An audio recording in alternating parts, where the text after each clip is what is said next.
So Tesla's Hornsdale battery in South Australia is now using some new Tesla software called virtual machine mode.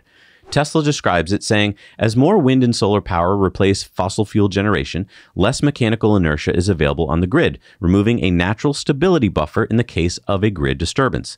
Tesla's virtual machine mode is designed to address these stability challenges by virtually emulating mechanical inertia. Megapack's built-in inverters with virtual machine mode create grid-forming dynamics that provide grid strength, respond to added and rejected loads, and maintain quality voltage at the point of interconnection. In South Australia, the Hornsdale Power Reserve alone can provide up to 3,000 megawatt seconds of inertia by using virtual machine mode, roughly half of the state's entire inertia needs. Okay, I'm sorry. I just read that entire thing and I don't know what they're talking about. Okay, so this is where we start to talk about grids. Okay. So when we built the grids back in the 30s and 40s and the grid, the way that it worked was that you'd have all of these different power plants and they would have spinning stuff in them. And the spinning stuff would be spinning at a very specific frequency. The turbines. Right. Okay. 60 hertz here in the US and 50 hertz in many other places in the world. Okay. I'm not sure what Australia is. I haven't been there. And stuck my fingers in the sockets. But anyway, what this means is all this spinning stuff is all synchronized. Wait, what?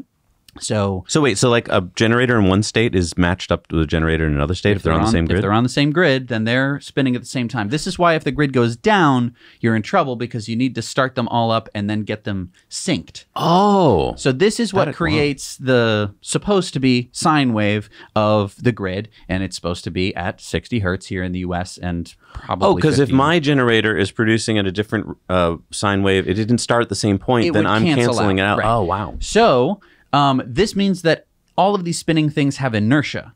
If I were to put a lot of load onto that grid, let's say I had some gigantic heater that was going to melt half of a state, and I were to just turn it on, those generators would slow down. Oh. So in fact, when everyone turns on their air conditioning all at once... Oh, that's why the power sags? That's why the power sags, and they have to do a lot of stuff to prevent a lot of problems from happening. But basically, the good part, the good thing is when they built the grid and all this spinning stuff, one of the results was that you would have actual inertia of those spinning wheels and turbines and stuff. Oh, but when you go to solar and batteries, there's no inertia. There's no inertia. And so if you have a battery with an inverter, you can create and basically help out that grid. So it's kind of, so imagine, let's simplify this down. Let's say that you're over here with one light bulb and I'm over here generating power. I'm turning a thing. Okay.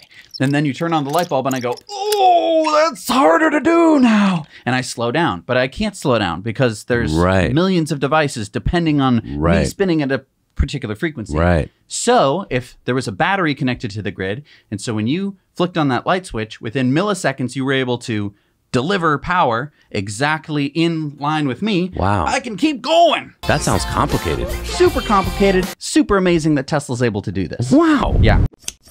Hey everybody, thanks so much for watching Now You Know Clips. You can watch full episodes of Tesla Time News on Tuesdays and in-depths on Fridays. Just click the link down below and head over to the Now You Know channel.